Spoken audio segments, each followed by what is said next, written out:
Assalamualaikum Dr. Fitri. Ya, Waalaikumsalam. Ya, Datuk. Apa khabar? Alhamdulillah. Hari ni dah hari ke-28 PKP. Macam mana Ya, saya. Sekarang hari ni, keadaan?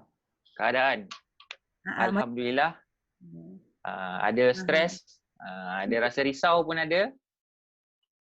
Rasa benda tu dialami oleh semua orang. Termasuk bukan yang bekerja di as a staf kesihatan ataupun as a rakyat. Semua orang tengah risau sekarang ni. Dan itulah, kita berharap semua kita punya PKP ni boleh ditamatkan lah dengan jayanya. Lain orang, lain pendapat ataupun lain pandangan mereka terhadap isu pandemik COVID-19 ini. Uh,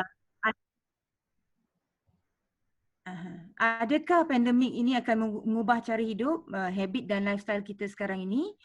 100 tahun dahulu, Spanish flu telah menjangkitkan hampir seramai 1/3 daripada populasi di dunia. Dan ia juga telah mengorbankan sebanyak 3% manusia di serata dunia. Adakah pandemik COVID-19 ini akan terjadi sama seperti Spanish flu? Di mana seramai 2 bilion manusia akan terjangkit dan akan mengorbankan seramai 200 juta orang. Mari kita mendengar ulasan dari pakar-pakar kita.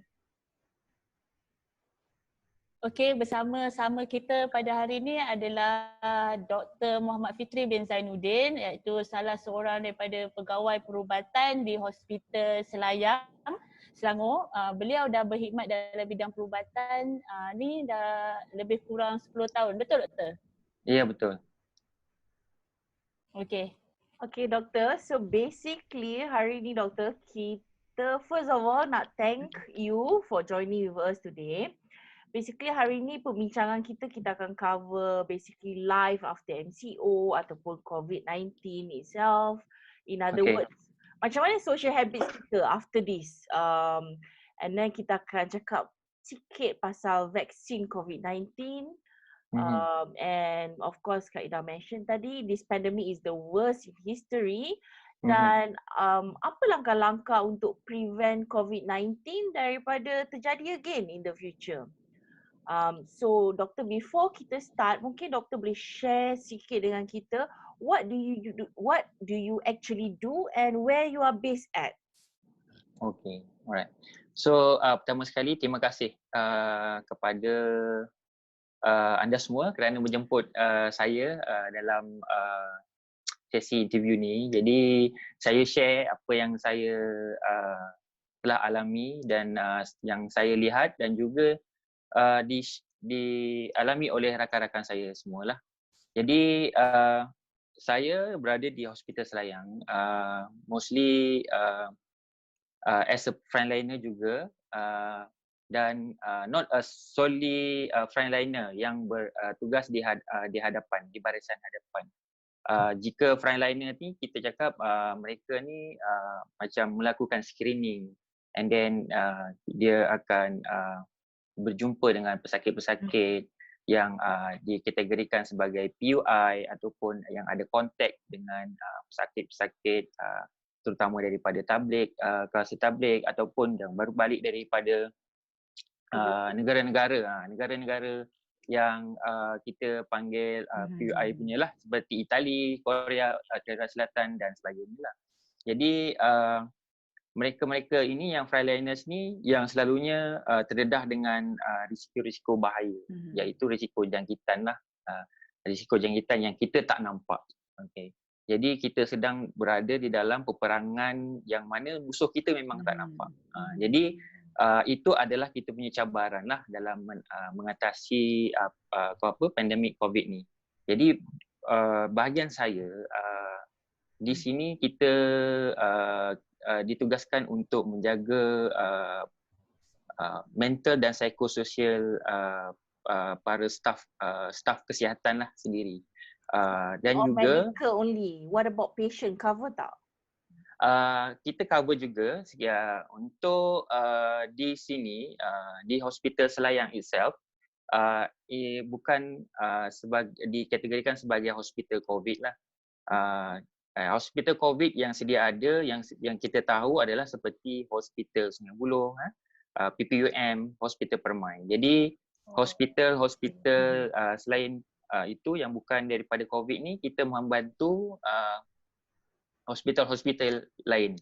Daripada segi macam kita melihat pesakit-pesakit yang bukan COVID lah.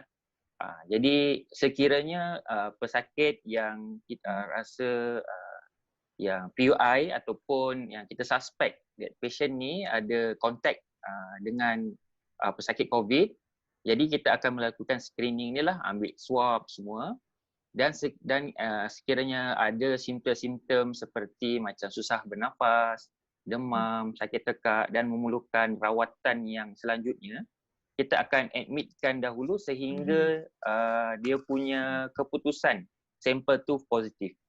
Sekiranya positif, baru kita akan hantar ke hospital-hospital yang COVID ni lah, macam Hospital Sungai Buloh. Doktor, what about you mentioned earlier, doktor cover psikologi kan? Jadi, berapa ratio orang breakdown because of COVID on daily? Okay. Now kita punya data ni tak complete lagi. Tapi roughly dalam satu minggu maybe dalam 1 atau 2 orang saja yang di hospital Selayang itself lah yang ada macam maksudnya ada severe breakdown. Dia breakdown ni boleh dikategorikan dalam macam sama ada mild, yang ringan, yang pertengahan dan juga severe lah. Jadi yang mereka yang ada moderate to severe, yang mereka inilah yang kita akan melakukan intervensi lah. Macam kita akan bagi counselling, kita akan tanya basic needs mereka macam tu. Dan semua orang yang mild ni bukan yang mild untuk dia punya psychological severity ni, tak semestinya yang mild ni tidak memerlukan intervensi lah. Jadi kita akan monitor jugalah mereka. How do you see mana yang mild, mana yang severe? Kita melakukan macam saringan lah. Kita akan melakukan saringan. Terutama sekali mereka-mereka yang yang di-deploy ataupun akan menjaga ward COVID. Contohnya yang pertama, mereka-mereka yang ada kontak PUI, kemudian mereka yang suspek lah dan confirm COVID-19. Jadi mereka inilah yang macam dia punya risiko psychological impact tu tinggi lah. Jadi kita melakukan saringan dengan buat ujian lah untuk jawab soalan sedikit, and then kita lihat ujian tu macam mana skor dia. Okey doktor, boleh saya tanya sikit berapa lama? Okey doktor. Now let's go for the serious questions yang betul-betul kita nak tahu. Doktor dengar? Ya, dengar saya. Ya. Saya ada pertanyaan nak tanya ni. Ada yang menyatakan bahawa let's go for the serious question yang betul-betul kita nak tahu. Okay. Ada yang menyatakan bahawa pandemik COVID-19 ini akan mengubah sepenuhnya cara hidup kita, terutama sekali social habits kita. The question is, what is life after MCO? Adakah kita kena menyesuaikan diri dengan cara hidup yang baru atau we can go back to old life?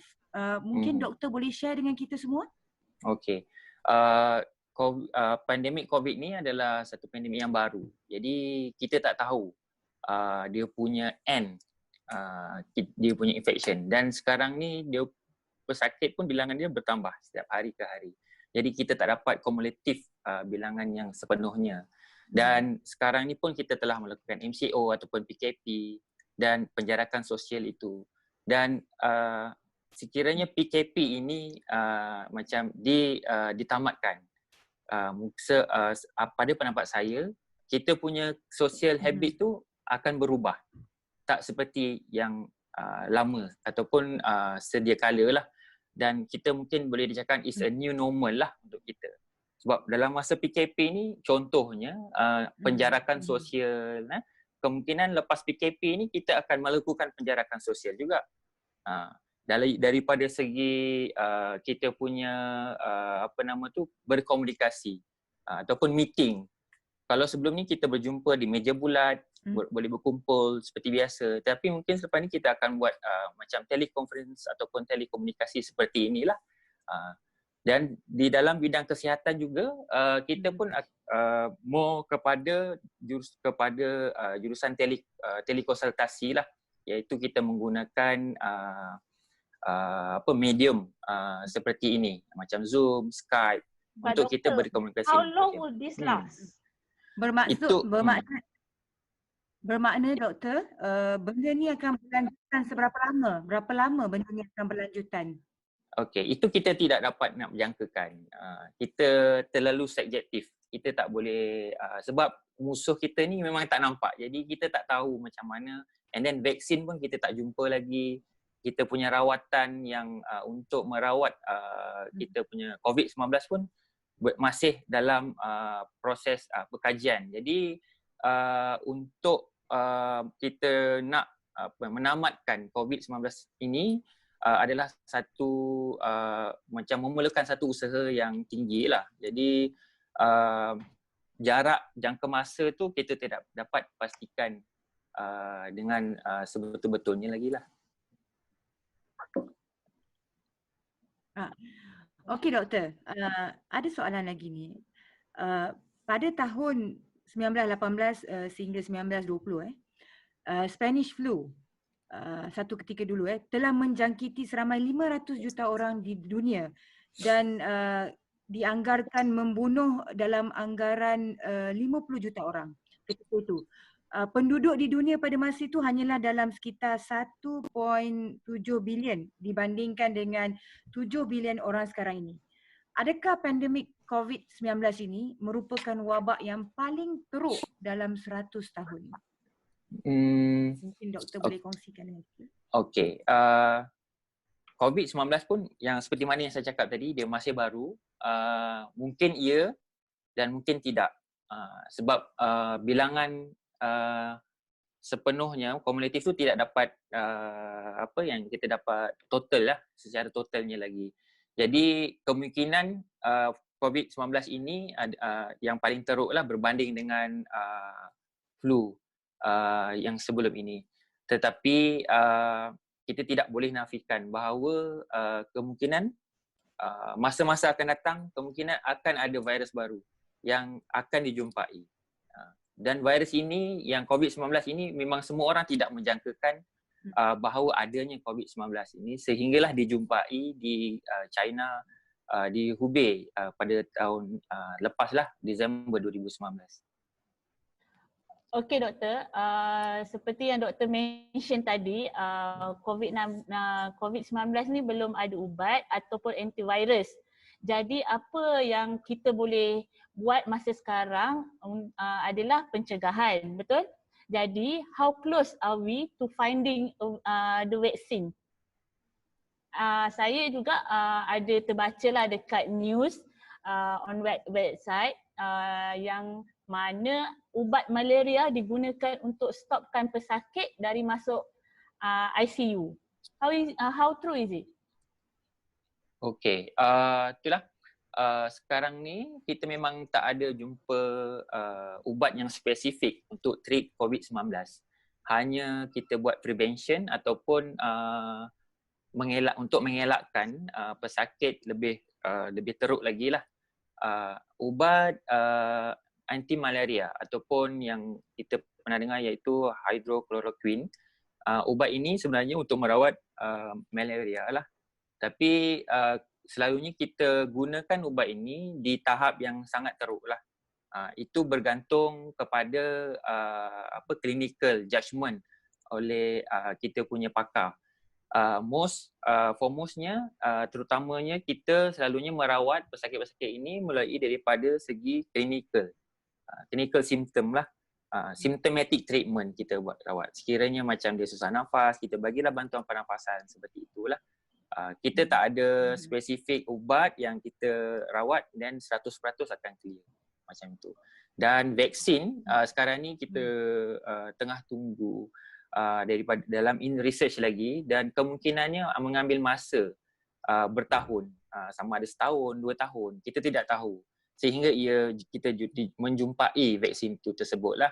Dan apa yang kita lakukan, yang boleh kita lakukan adalah mengelakkanlah daripada jangkitan itu berlaku, iaitu seperti mana yang kita nasihatkan, antaranya kita membasuh tangan, hand sanitizing, penjarakan sosial, batuk beretika lah, secara beretika, macam itulah. Tapi doktor, bagaimana virus ni terjadi sebenarnya? Dan actually apa langkah yang kita boleh ambil untuk mengelakkan benda ni, insiden ni terjadi dalam masa yang akan datang? There's also stories yang you dah kena COVID-19, you boleh kena lagi sekali, betul tak? How do we avoid all that? And is this virus really new ataupun dah wujud sebelum ni? Sebelum ni kita tahu we have Ebola, we have a lot of the Spanish flu that Zaida mentioned earlier. Is this different or is it the same? Okay, so coronavirus ni sebenarnya dah lama wujud. Macam mungkin pernah dengar SARS kan, SAR, Severe Acute Respiratory Syndrome lah, yang ada masa tahun 2003 tak silap saya. Itu pun coronavirus juga. Yang COVID-19 ni adalah coronavirus tapi berbeza strain. Dia seperti macam dia ada bapa tetapi dia ada anak yang berbeza-beza lah. Macam anak A, B, C, D. Itu COVID-19 ni adalah macam anak kepada coronavirus. So that's why ini strain ni adalah strain yang baru dijumpai pada tahun lepas di China itulah 2019. Dan mereka namakan sebagai COVID-19 ataupun SARS-CoV-2 lah. Okay. So how do we doktor, kalau kita tengok kan ramai yang dijangkiti tu yang berumur 50 tahun ke atas memang susah untuk nak diselamatkan. Kenapa terjadinya keadaan seperti itu ya doktor? Jadi daripada segi perubataannya, yang kita lihatlah statistiknya, kebanyakan pesakit COVID boleh menjangkiti sesiapa saja. Okay, kanak-kanak boleh, orang dewasa boleh, orang tua boleh. Tetapi yang berisiko tapi doktor, setakat ni kita tak ada lagi dengar kanak-kanak punya kes kan? Ya, saya. Sebab kemungkinan ni kita telah melakukan penjarakan sosial yang bagus ataupun kita telah melakukan intervensi yang bagus lah. Ataupun kita masih tidak menjumpai masih belum mendapat pesakit tu lagi. Kita memang tak nak lah benda tu berlaku. Dan doktor, even pets can get COVID-19, isn't it? Tapi mengikut WHO, haiwan ataupun pes memang tidak boleh menjangkiti COVID-19 ni tidak menjangkiti pets lah.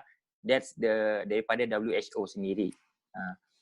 Dan kenapa mereka yang berumur 55 ke atas, orang tua, tapi mereka ni orang tua, mereka yang ada sakit seperti kecil manis, darah tinggi, sakit jantung dan sistem imunisasi yang rendah, dia senang terdedah kepada penyakit COVID ni.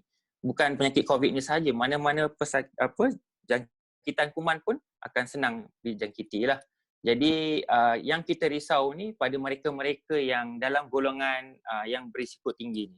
That's why kita nakkan masyarakat atau rakyat semua patuh dengan kita punya PKP ni dan untuk memutuskan rantaian itu tersebut lah.